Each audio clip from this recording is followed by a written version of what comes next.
Jésus, amen. On va continuer sur ce thème de l'enlèvement de l'Église. On va voir la dernière partie de cet enseignement que nous avons eu l'occasion de voir ensemble à travers plusieurs dimanches. Ce dimanche-là clôturera ce thème de l'enlèvement de l'Église. Et je vous invite, pour introduire ce thème, à lire ensemble dans le livre de l'Apocalypse au chapitre 21, versets 1 à 3.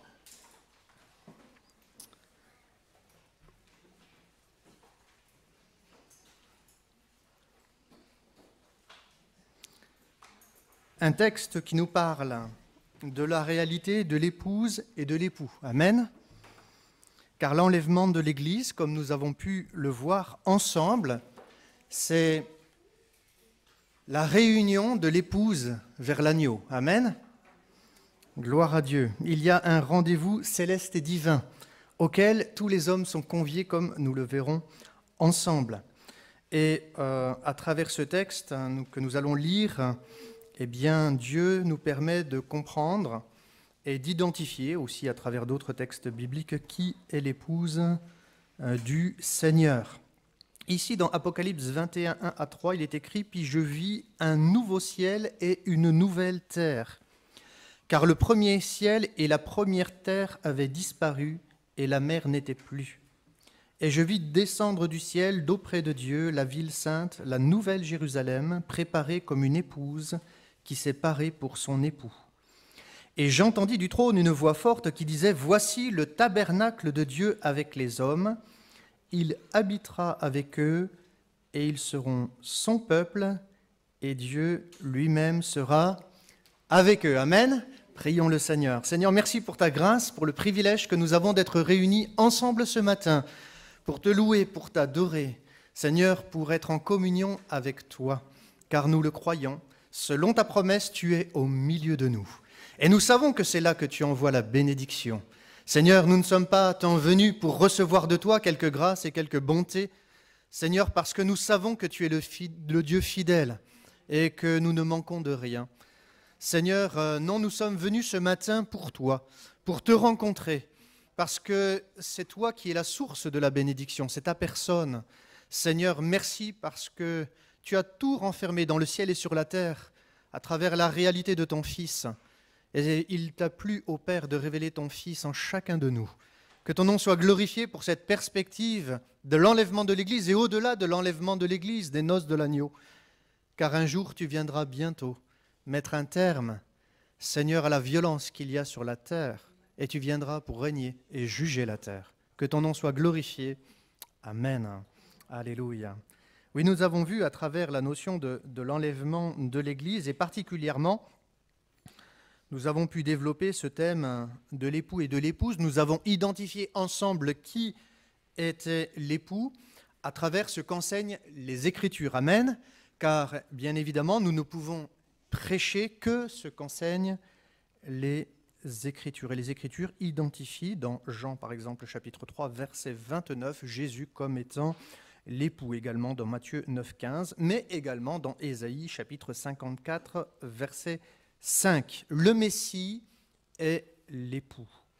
Et nous avons identifié l'épouse. Dimanche dernier, nous avons vu que l'épouse, évidemment, puisque nous sommes ici rassemblés et nous formons cette Église, ensemble, l'Église des rachetés, alors bien évidemment, nous savons les uns les autres que l'épouse du Messie, l'épouse de Jésus, c'est l'Église que nous formons. Amen. 2 Corinthiens 11, 2, Éphésiens chapitre 5, verset 25-32. Mais, nous voyons que dans la Bible, il est question aussi du mystère d'Israël.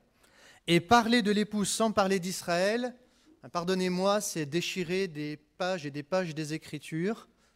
Mais nous n'avons pas le droit de déchirer des pages de l'Écriture. Nous devons prendre l'Écriture dans son ensemble, de la Genèse à l'Apocalypse, et il est clair que dans le texte biblique, Israël est aussi l'épouse du Messie. Et en ce jour-là, comme il est écrit dans le livre du prophète Osée, chapitre 2, verset 18, « En ce jour-là, dit l'Éternel, en parlant à Israël, tu m'appelleras mon mari, et tu ne m'appelleras plus mon maître. » Oui, le Seigneur vient. Il vient bientôt, et Paul le rappelle à l'église de Rome c'est que, effectivement, en ce qui concerne l'Évangile, eh bien, ils sont ennemis à cause de nous, de vous, mais en ce qui concerne l'élection, ils sont aimés à cause de leur Père, car Dieu ne se repent pas de ses dons et de son appel. Ici, les questions d'Israël.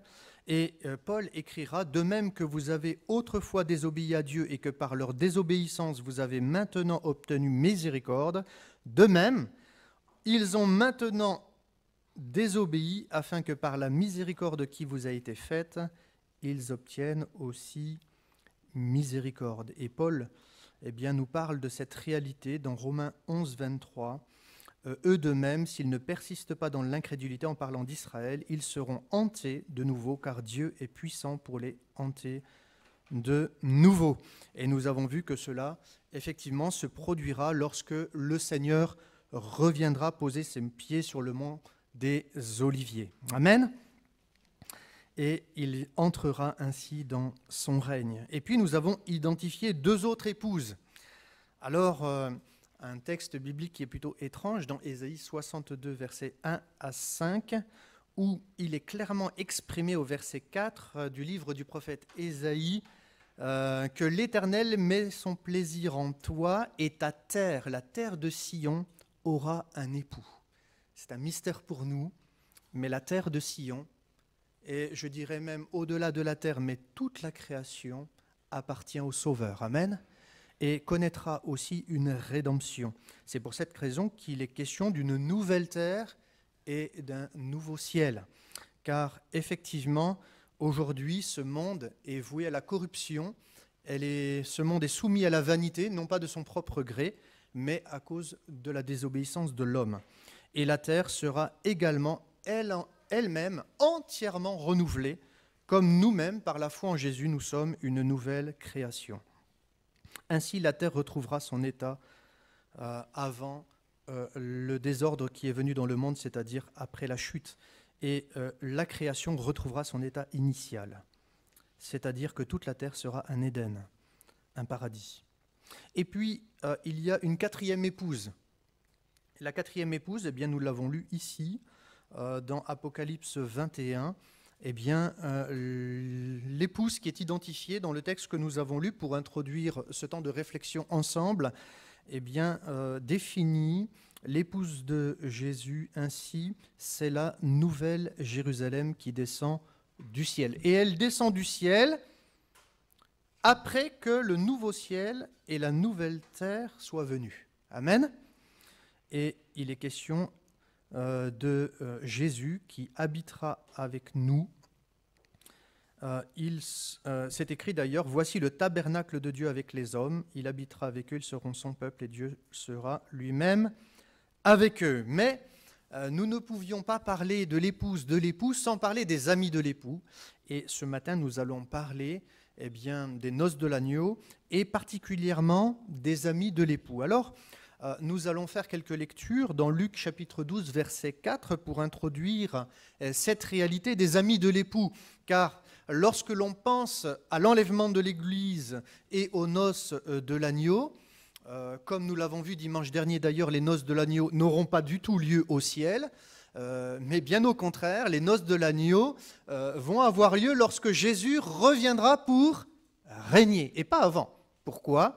Parce que Israël fait partie de cette réalité et à travers sa rédemption finale, à Yom Kippour, le jour du grand pardon, tout Israël sera sauvé selon la promesse faite au Père et juifs et non-juifs qui auront proclamé leur foi en Jésus, qui auront été rachetés par le sang de l'agneau, eh bien, entreront dans cette réalité que sont les noces de l'agneau.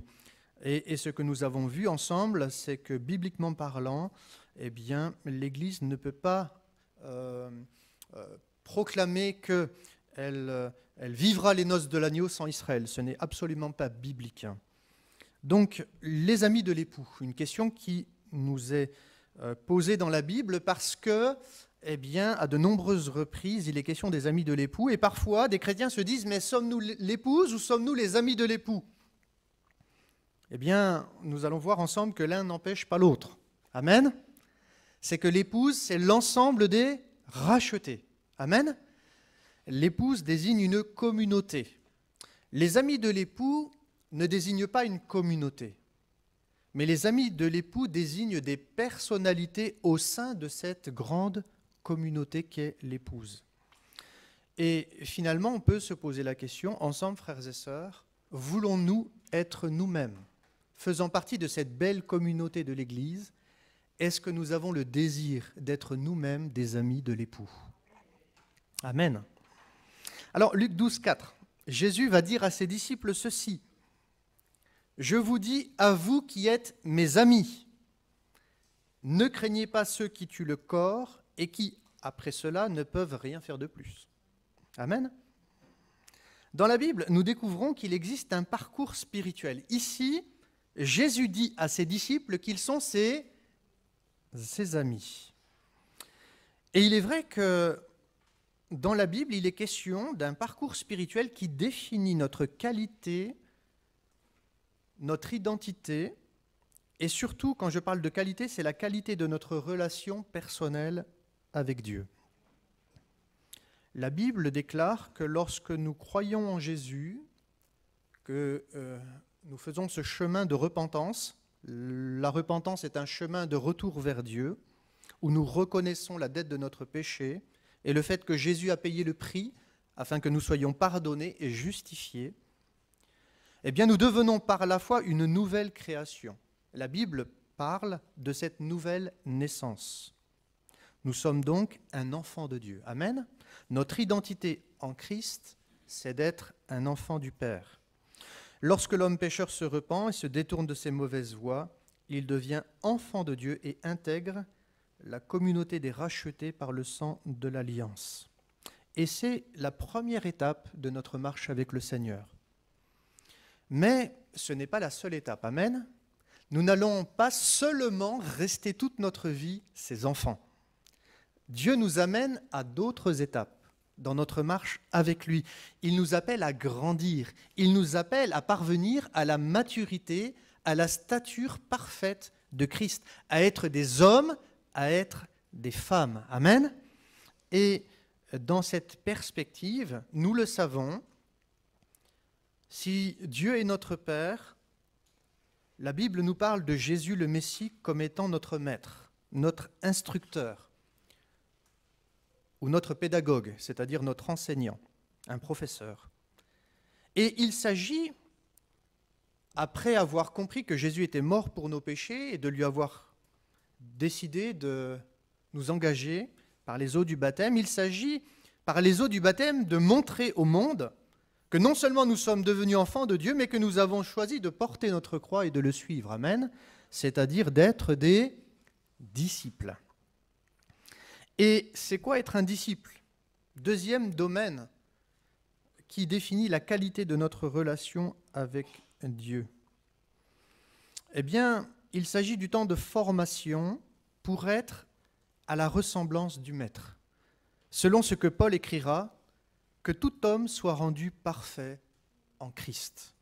Cela signifie que nous avons besoin d'être complétés. Il y a besoin d'ajouter quelque chose à notre vie. Il y a besoin d'ajouter à notre vie, par exemple, eh bien, les qualités de Jésus. Amen. Le caractère de Jésus. Jésus était un homme doux et humble de cœur. Est-ce que nous pourrions dire au milieu de l'assemblée, « Moi, je suis doux et humble de cœur » Jésus était un homme simple. Est-ce que nous pourrions dire à toute la congrégation, « Moi, je suis parvenu à être un homme simple » Jésus était un homme joyeux. Est-ce que nous possédons cette joie qui vient du ciel et qui est éternelle et qui ne dépend pas des circonstances? Est-ce qu'elle est parfaitement accomplie en chacun de nous et nous la vivons chaque jour? Et puis, Jésus, il est le prince de la paix, amen. Et Dieu nous invite à travers cette marche de disciples à nous revêtir de cette paix qui vient d'en haut. Et est-ce que nous pourrions prétendre qu'aujourd'hui, à cette heure précise du 10 juillet 2022, nous avons parfaitement revêtu la paix du ciel et que dans toutes les circonstances de notre vie, il n'y a plus aucun doute, plus aucune crainte. Mais nous avons dans notre cœur un bonheur absolu que rien ne peut remettre en cause, que rien ne vient ébranler. Oui, il y a des choses qui ont besoin d'être ajoutées à notre vie. Et Paul disait, « Ayez en vous les sentiments qui étaient en Jésus-Christ. » On aurait pu traduire « Devenez » ou « Portez » les sentiments qui étaient en Jésus-Christ. Et Paul le dit, le discipulat, être un disciple, c'est un temps de transformation intérieure jusqu'à ce que Christ soit formé en nous. Galates 4, verset 19. Il est bien de venir à la croix, il est bien de confesser ses péchés, il est bien aussi d'accepter de mourir à nous-mêmes. Amen. Et de porter chaque jour notre croix. Jésus le dira, « Quiconque ne porte pas sa croix et ne me suit pas ne peut être mon disciple. » Il s'agit de renoncer à tous les plaisirs du monde, à tout ce qu'il y a dans ce monde, et à construire dans notre vie une relation personnelle avec Dieu qui va transcender toute notre histoire et toutes nos relations personnelles, qui va nous amener à porter un regard différent sur la vie. Évidemment, cela va nous amener à porter un regard différent sur l'histoire, sur le monde, sur les autres. Être en Christ, une nouvelle création. C'est par cette vie de disciple que je suis transformé et que je peux connaître cette vie de liberté en Jésus. Beaucoup de chrétiens restent devant l'œuvre de la croix et confessent que Jésus est le Sauveur. Mais cela ne suffit pas. Il faut porter notre croix pour que nous puissions un jour proclamer qu'il est le Seigneur. Amen. Ne plus vivre pour nous-mêmes, mais permettre à Christ de grandir en chacun de nous, comme Jean le Baptiste le dira, il faut qu'il croisse et que je diminue. En réalité, nul ne peut être sans l'être, c'est-à-dire que nul ne peut être un homme et une femme sans l'homme véritable, sans le modèle, sans Jésus, qui est le premier-né de toute la création. Et lorsque nous acceptons d'être un disciple, nous sommes à l'école de Dieu, c'est un apprentissage, et je préfère d'ailleurs cette traduction d'être un apprenti. C'est-à-dire, qu'est-ce qu'être un disciple? C'est la mise en pratique de la vérité. On apprend chaque jour à obéir à Dieu, à nous soumettre à sa volonté, à la rechercher et à marcher dans ses voies. Nul ne peut prétendre marcher dans ses voies s'il ne veut être le disciple de Jésus. Être un disciple. Que Dieu nous accorde la grâce d'être tous des disciples. Amen. Et qu'ainsi Christ soit vu en chacun de nous. Amen. Parce que le but du discipulat, c'est de nous amener à briller de la lumière de Jésus.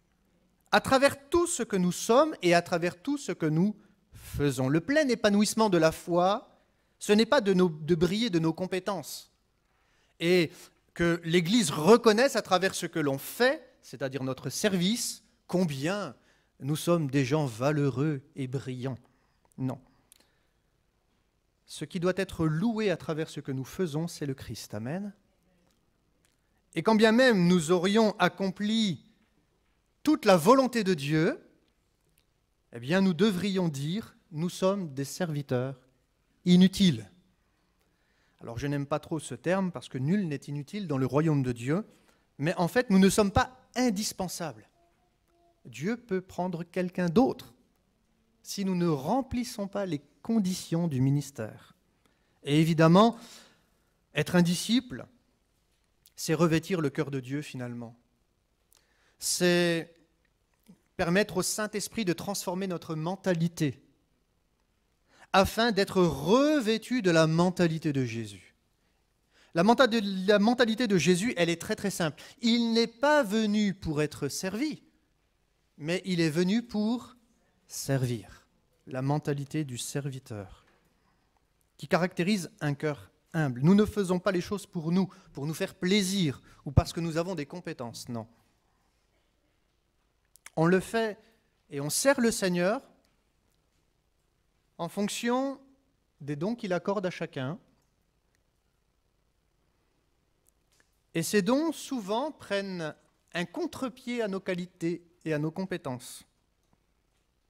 Dieu va souvent nous surprendre et nous amène au-delà de ce que nous sommes capables d'accomplir par nous-mêmes, afin que ce soit lui qui l'accomplisse en chacun de nous. Amen. Que Dieu nous accorde la grâce d'accepter d'être son disciple et de vivre pour lui. Et lorsque nous sommes dans ce chemin de disciples, vous remarquez que Jésus a choisi 12 hommes, il les a formés. Et il les a formés pourquoi ?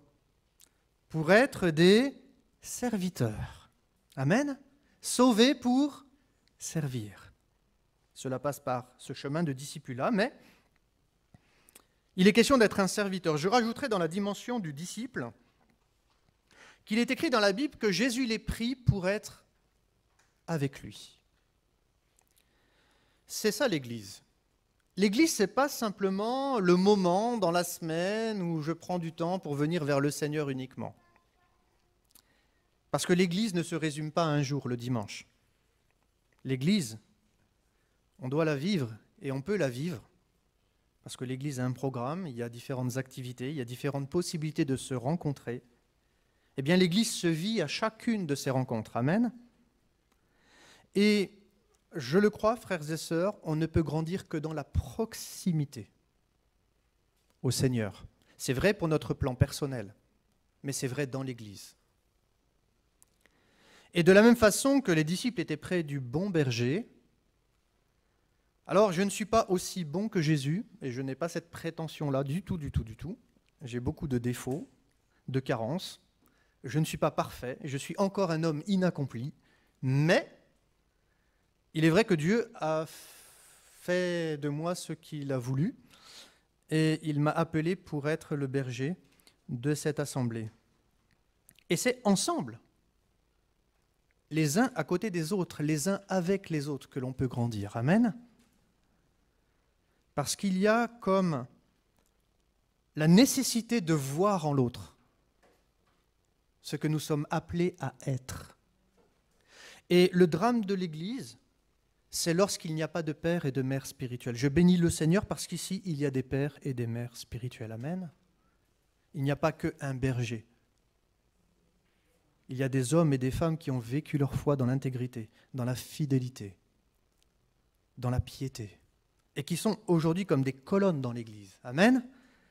Et ainsi, nous pouvons prendre exemple les uns sur les autres et grandir ensemble. Mais si on reste chacun chez nous, enfermé chez nous, préoccupé seulement par nos activités, nos loisirs, notre petite vie personnelle, notre jardin potager, alors c'est sûr, c'est bien de faire un jardin potager, mais il y a plein d'autres choses à faire que de faire du canoë-kayak, de faire du vélo. On a le droit de se divertir, mais n'oublions pas l'Église. Amen. Amen. Ne remplaçons pas l'un par l'autre. Nous pouvons faire les deux, il suffit d'être équilibré dans la gestion de notre temps. Surtout qu'aujourd'hui, nous avons quand même du temps. Demandez à M. Brando si, à l'époque, ils avaient du temps pour avoir beaucoup de loisirs. Leur journée était très très longue et ils n'avaient pas beaucoup de temps, même lorsqu'ils étaient enfants, pour pouvoir s'amuser et jouer. Alors que Dieu nous accorde la grâce, puisque nous vivons dans une société qui nous laisse du temps, de faire les choses d'une manière équilibrée et de ne pas oublier l'Église, les temps de rencontre, surtout si nous voulons grandir. Nul ne peut grandir seul. C'est un principe spirituel. Nul ne peut vivre une vie de discipulat seul, isolé de l'Église. C'est un mensonge du diable. Et c'est pour cette raison que Christ bâtit son Église. Il désire que nous puissions être réunis ensemble. Et c'est pour cette raison qu'il est écrit qu'il est doux pour des frères, qu'il est agréable d'être ensemble. Psaume, vous savez, c'est le psaume 139, je crois, car c'est là que l'Éternel envoie la bénédiction.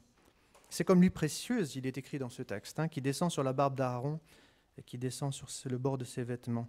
Il y a la présence du Saint-Esprit qui agit dans nos cœurs et qui permet à Dieu de transformer notre vie. Mais cela, c'est pour nous amener à être un serviteur. La formation, cette éducation, cet apprentissage a pour but de devenir des serviteurs, des servantes de l'Éternel. Et Jésus dira, si quelqu'un me sert, Jean 12, verset 26, qu'il me suive, et là où je suis, là aussi sera mon serviteur. Si quelqu'un me sert, le Père l'honorera. La troisième étape dans notre vie chrétienne, c'est de devenir des servantes et des serviteurs de l'Éternel, là où il nous place, dans les dons qu'il nous a communiqués. Nous sommes appelés à être au service les uns des autres. Amen. Nous ne sommes pas simplement appelés à profiter de ce privilège que nous avons d'être enfants de Dieu. Mais nous sommes appelés à être des acteurs du royaume de Dieu et à travailler sous son autorité, sous l'autorité aussi des pasteurs, des anciens de l'Église, et ensemble à former ce saint sacerdoce où nous allons pouvoir exercer les dons pour le bien de l'ensemble. Oui, être au service des autres. Je crois qu'il y a plus de bonheur à donner qu'à recevoir. Et il y a beaucoup de cœurs qui vivent parfois dans la frustration, mais parce qu'ils ne font que de consommer Dieu. Plus on consomme Dieu, plus on est frustré. Et plus on est insatisfait de la vie chrétienne. Par contre, lorsqu'on se met et on se décide à avancer dans la vie chrétienne, pleinement, à être ce disciple que Jésus veut, selon le cœur qu'il désire, et ensuite entrer dans cette étape parce que nous avons été formés, parce que nous avons été reconnus aptes par le Saint-Esprit à entrer dans ce qu'il a voulu pour chacun de nous, les œuvres qu'il a préparées d'avance, alors là, par sa grâce, oui, Dieu nous permet de nous réjouir et d'être heureux à travers ce que nous pouvons donner et partager aux autres. Amen. Il y a plus de bonheur à donner qu'à recevoir. Frères et sœurs, ne venons pas que pour recevoir. Venons surtout pour donner. Que le nom du Seigneur soit béni. Donner notre adoration. Oui, donner notre louange. C'est vrai, donner notre dîme, mais c'est surtout aussi, au-delà de cela, donner un service pour Dieu. Ça peut être une parole de sagesse, parole de connaissance, un don de prophétie, un encouragement à une personne qui est fatiguée, qui est abattue, qui est triste. Et c'est pour ça que la communion fraternelle est importante. Que le nom du Seigneur soit béni. Mais ce n'est pas la dernière étape. Vous avez remarqué dans le texte que nous avons lu, dans Luc 12, 4, Jésus va finir par dire à ces hommes qu'il a formés, qui vont devenir des apôtres, qu'ils sont ses amis. L'amitié de Dieu. Dans l'évangile de Jean, chapitre 15, versets 14 à 16, Jésus va répéter cette vérité. Vous êtes mes amis, si vous faites ce que je vous commande. C'est bien de servir Dieu, mais c'est mieux de le servir en accord avec sa volonté. Certains se présenteront un jour devant le jugement de Dieu, devant le trône de Dieu.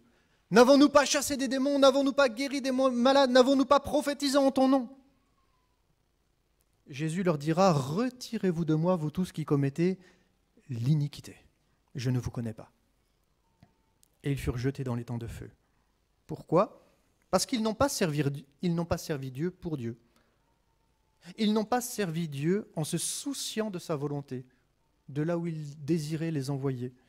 Ils ont fait les choses pour eux-mêmes, peut-être pour se glorifier, peut-être pour chercher à être... C'est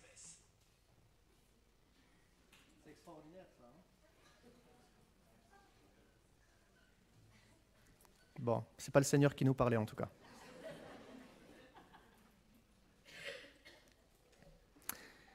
Mais être l'ami de Dieu. Vous êtes mes amis, pardonnez-moi, je reprends Jean 15, versets 14 à 16, si vous faites ce que je vous commande. Je ne vous appelle plus serviteur. Il y a donc une étape nouvelle.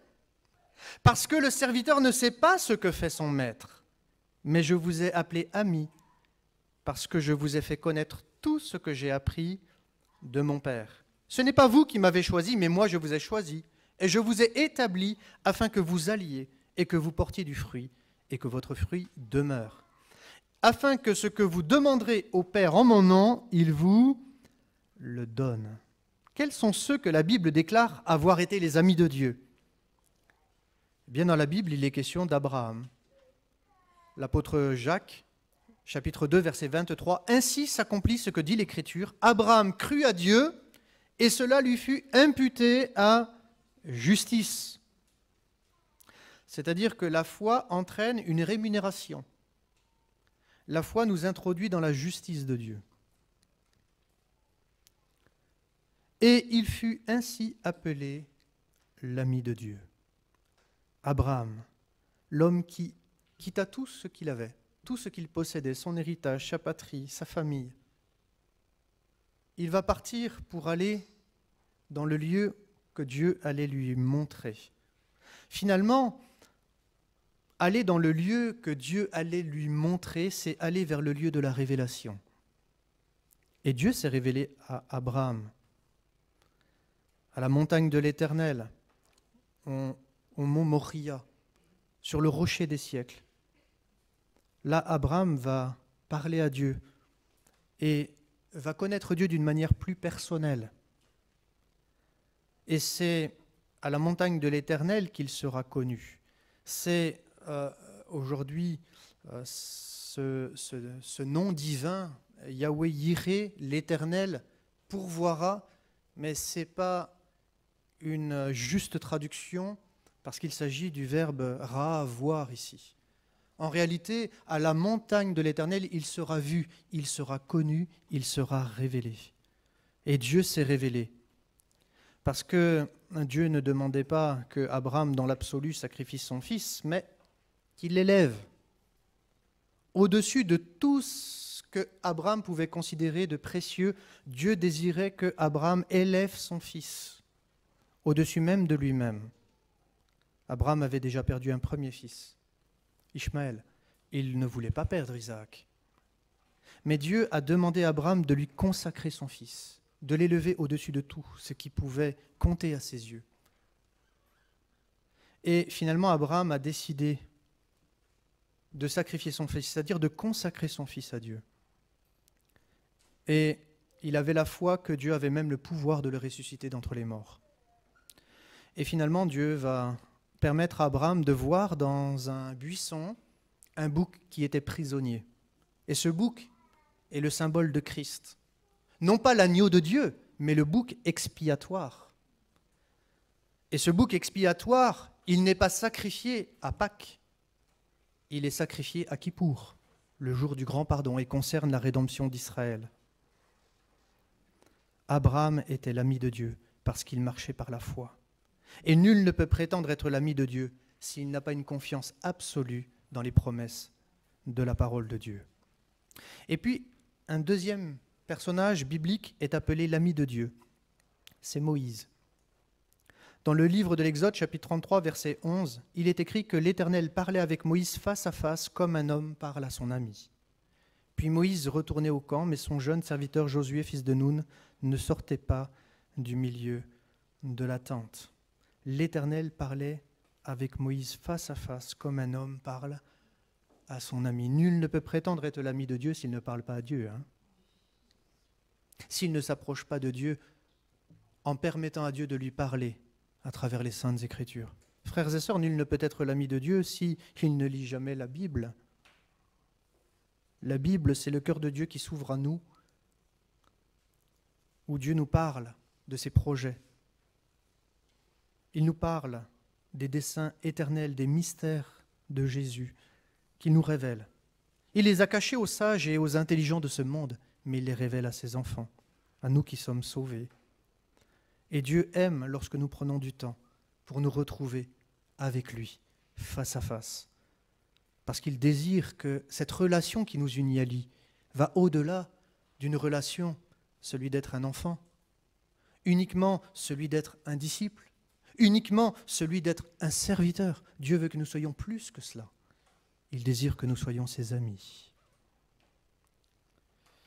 Et tout cela parce que Dieu veut nous inviter aux noces de l'agneau. Amen. Dans le livre du prophète Ésaïe, chapitre 25, versets 6 à 9, il est écrit que l'Éternel des armées prépare à tous les peuples sur cette montagne, la montagne de Sion, un festin de mets succulents, un festin de vin vieux, de mets succulents pleins de moelle, de vin vieux clarifié. Et sur cette montagne, il anéantit le voile qui voile tous les peuples, qui les aveugle, le péché. la couverture qui couvre toutes les nations. Il anéantit la mort pour toujours. Sur cette montagne. C'est là que Jésus a payé le prix, sur la montagne de Sion. Il est mort pour chacun de nous. Il a vaincu la mort, amen. Le Seigneur l'Éternel essuie les larmes de tous les visages. Il fait disparaître de toute la terre l'opprobre de son peuple, Israël, car l'Éternel a parlé. En ce jour-là, et c'est une expression qui nous parle de la parousie de Jésus, du retour du Seigneur, en ce jour, l'on dira, voici, c'est notre Dieu en qui nous avons confiance, et c'est lui qui nous sauve. C'est l'Éternel en qui nous avons confiance. Soyons dans l'allégresse et réjouissons-nous de son salut. Les noces de l'agneau, la Bible déclare que les noces de l'agneau sont un festin, c'est un repas. Et ce texte prophétique nous parle du dessein éternel de Dieu pour tous les peuples. Et ce dessein concerne son salut. Verset 9, c'est lui qui nous sauve. Réjouissons-nous de son salut. Et la joie du salut dans la Bible est toujours mise en lien avec la notion de consommer du vin dans les Saintes Écritures. Dieu organise un festin. Et Jésus a dit qu'il ne boirait plus du fruit de la vigne jusqu'à ce qu'il soit venu dans son règne. Amen. Et alors il en boira de nouveau. Dieu organise un festin et invite toutes les nations à y participer à travers le salut qu'il va accomplir en Christ. Jésus le dira déjà dans Matthieu 8, 11. « Or, je vous déclare que plusieurs viendront de l'Orient et de l'Occident et seront à table avec Abraham, Isaac et Jacob dans le royaume des cieux. » Oui, les noces de l'agneau vont venir et tous les rachetés sont invités à y participer. Et évidemment, ceux qui auront construit une relation personnelle avec Dieu qui va les amener dans cette intimité divine qui est être l'ami de Dieu. Lorsque nous pensons aux noces de l'agneau, cela nous fait réfléchir et nous ramène à une parabole. C'est la parabole du festin des noces. Dans Matthieu 22, versets 1 à 14, Jésus s'adresse à la foule, mais particulièrement aux principaux sacrificateurs et aux pharisiens. Matthieu 22, 1, 14. Jésus, prenant la parole, leur parla de nouveau en parabole et dit « Le royaume des cieux est semblable à un roi qui fit des noces pour son fils.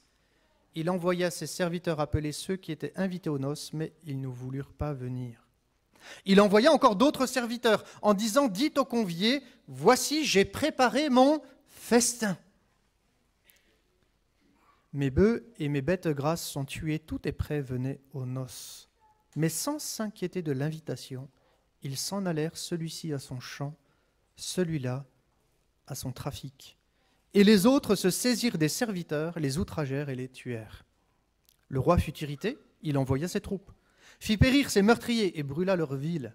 Alors il dit à ses serviteurs, les noces sont prêtes, mais les conviés n'en étaient pas dignes. Allez donc dans les carrefours et appelez aux noces tous ceux que vous trouverez. Et là, c'est la notion de l'évangile qui est prêchée à toutes les nations, conformément aux paroles de Jésus. Le royaume de Dieu vous sera enlevé et sera donné à une nation qui en rendra les fruits. Matthieu 21, 43. Jésus enseignera aussi, cette bonne nouvelle du royaume sera prêchée dans le monde entier pour servir de témoignage à toutes les nations. Alors viendra la fin. Matthieu 24, 14.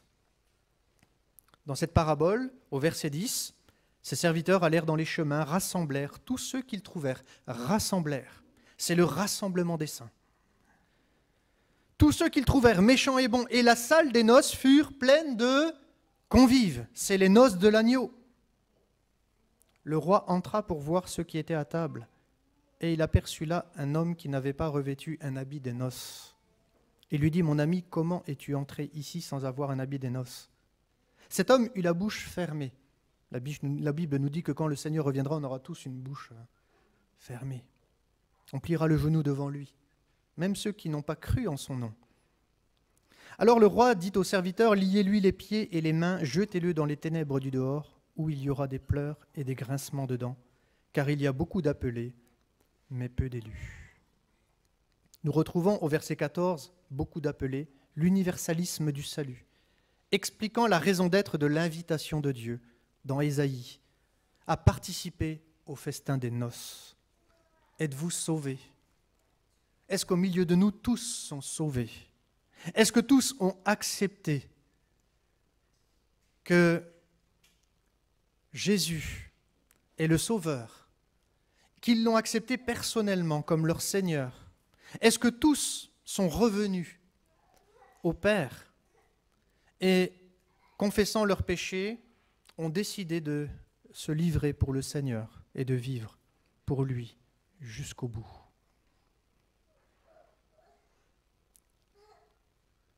La raison d'être de l'invitation de Dieu à participer au festin des noces fait référence évidemment à la promesse faite à Abraham.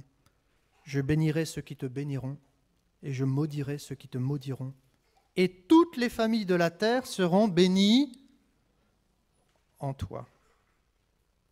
Qu'est-ce que la bénédiction de Dieu? Nous le verrons ensemble. La bénédiction de Dieu concerne l'alliance. Et particulièrement, au-delà des alliances, de l'alliance suprême, de l'alliance excellente, de la nouvelle alliance par le sang de l'agneau.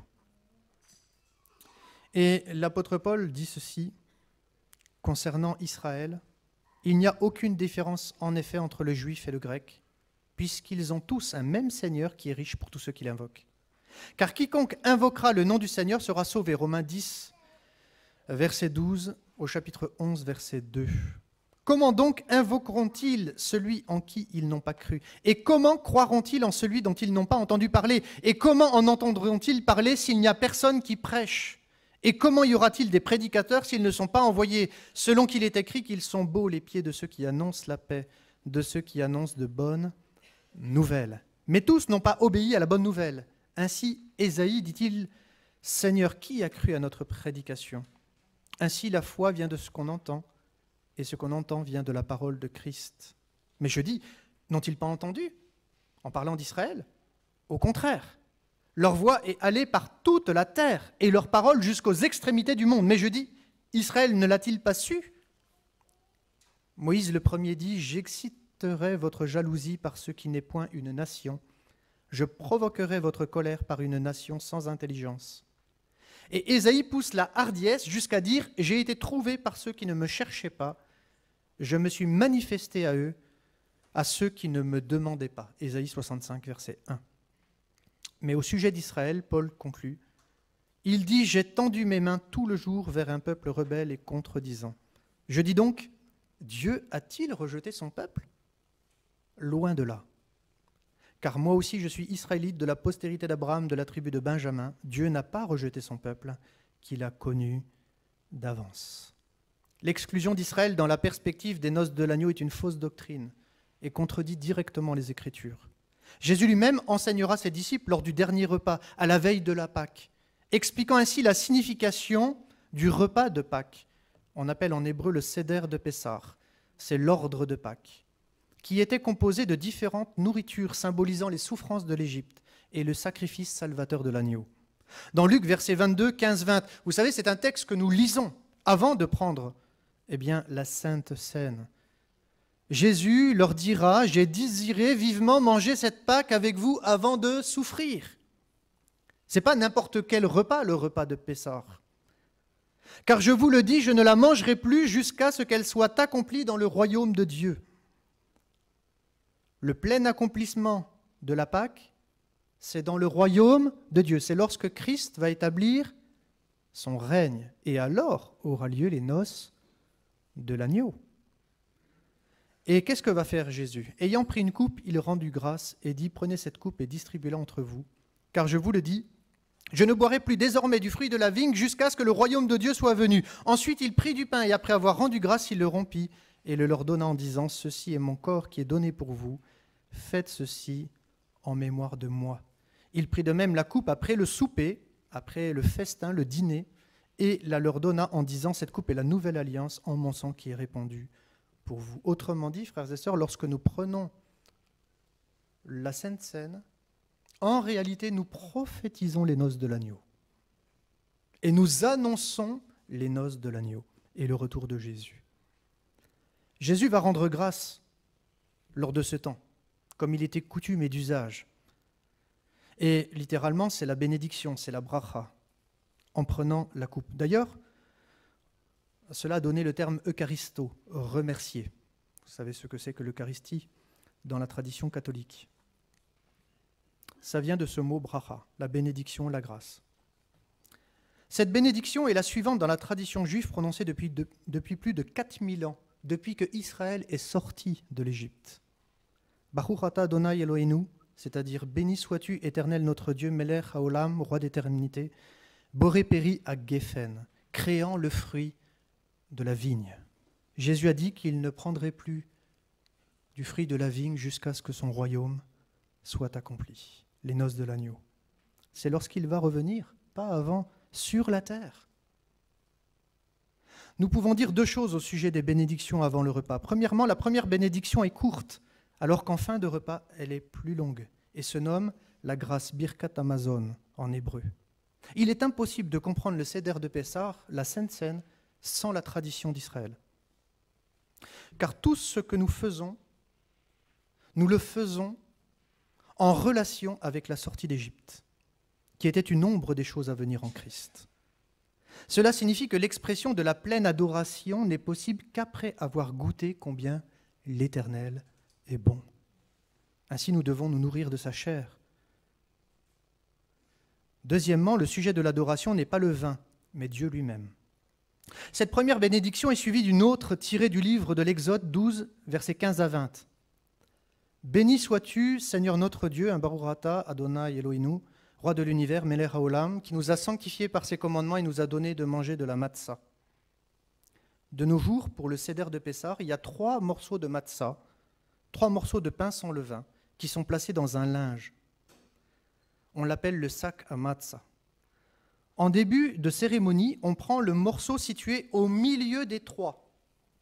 Au milieu. Puis on le brise en 2. La première partie est brisée en tout petits morceaux pour les convives, afin qu'ils soient mangés. C'est ce que nous faisons lorsque nous nous réunissons. La deuxième partie s'appelle l'afikomen. Elle est cachée pour que les enfants la trouvent plus tard et soit gardée pour être mangée par tous à la fin du repas. C'est-à-dire que pendant le repas du Seder, 2 fois, on mange des pains sans levain. Afikomen, en hébreu, a donné en mot grec le mot dessert. Les 3 matzahs font référence au Père, au Fils et au Saint-Esprit. Jésus a déclaré en Jean 6, 35 « Je suis le pain de vie ». Et dans le texte que nous avons lu, Jésus dira aussi, dans ce même texte, Jean 6, 35, pardonnez-moi, au verset 39-40, Jean 6, 39-40, « Or la volonté de celui qui m'a envoyé, c'est que je ne perde rien de tout ce qu'il m'a donné, mais que je le ressuscite au dernier jour. La volonté de mon Père, c'est que quiconque voit le Fils et croit en lui ait la vie éternelle, et je le ressusciterai au dernier jour. » Faisant directement référence aux noces de l'agneau promises à tous ceux qui croiront en son nom dans le royaume à venir. Ainsi, lorsque Jésus prend le pain et le brise, il dit « Ceci est mon corps qui est livré pour nous », verset 19, faisant référence au sacrifice de sa vie par son corps meurtri et brisé. La bénédiction récitée ensuite par Jésus fut la suivante. « Baruch ata Adonai Eloheinu, béni sois-tu Éternel notre Dieu, Melech haolam, roi d'éternité, Amotzi lechem min haaretz » qui fait sortir le pain de la terre. Nous en retrouvons des aspects dans la prière du Notre Père. Donne-nous aujourd'hui notre pain quotidien. Luc est le seul auteur des évangiles à citer 2 coupes de vin pour l'établissement de la nouvelle alliance, Matthieu 26, 26, 29 et Marc 14, 22, 25. Et le Seder de Pessah exige 4 coupes de vin, 2 coupes avant le repas, 2 coupes après le repas. Et chacune des coupes de vin est identifiée aux 4 promesses de Dieu mentionnées dans Exode, chapitre 6, versets 4 à 7. Il est écrit « J'établirai mon alliance avec eux pour leur donner le pays de Canaan, le pays de leur pèlerinage dans lesquels ils ont séjourné. J'ai établi mon alliance. » Prendre le pain et le vin, c'est en mémoire de son alliance. Pas simplement la nouvelle alliance en son sang, mais l'accomplissement de la réalité de la promesse faite à Abraham, Isaac et Jacob. J'ai entendu les gémissements des enfants d'Israël que les Égyptiens tiennent dans la servitude et je me suis souvenu de son alliance. C'est pourquoi je dis aux enfants d'Israël, je suis l'Éternel. Première bénédiction liée aux 80. Et je vais arrêter par là. Je vous affranchirai des travaux dont vous chargent les Égyptiens. L'affranchissement. Dieu nous a affranchis de la loi du péché. Amen. Nous sommes libres en Jésus.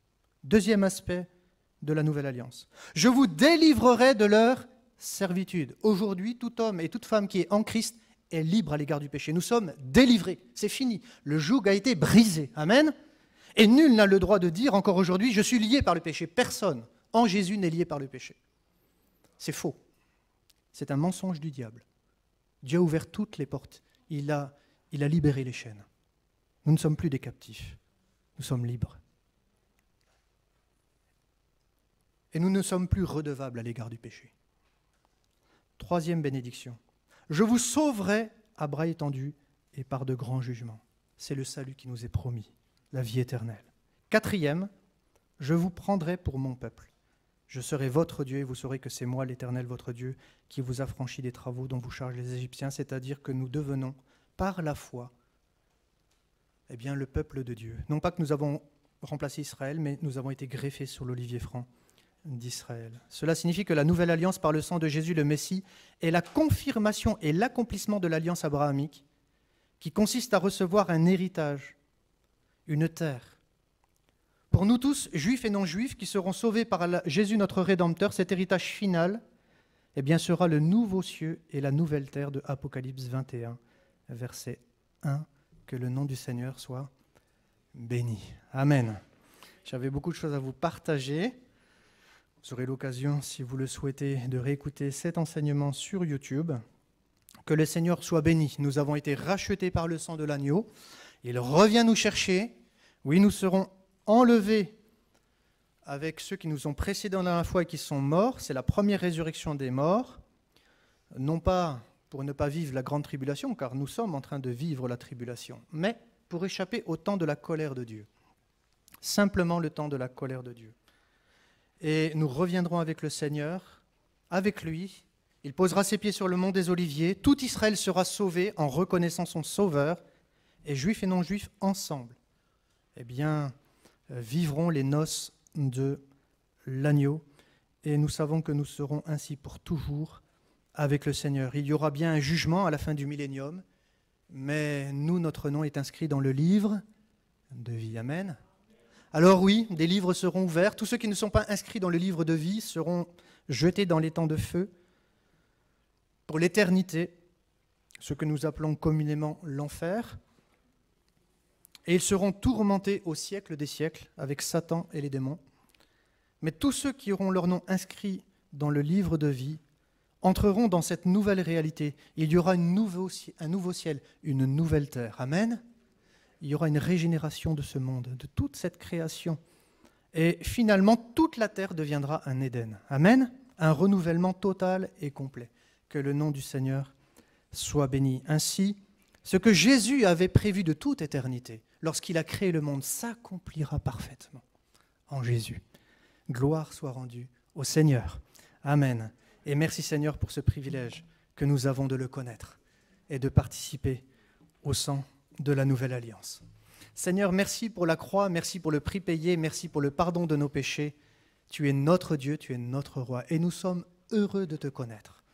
Nous avons tout pleinement en toi, Seigneur. Nous te disons merci pour ta grâce et tes bontés.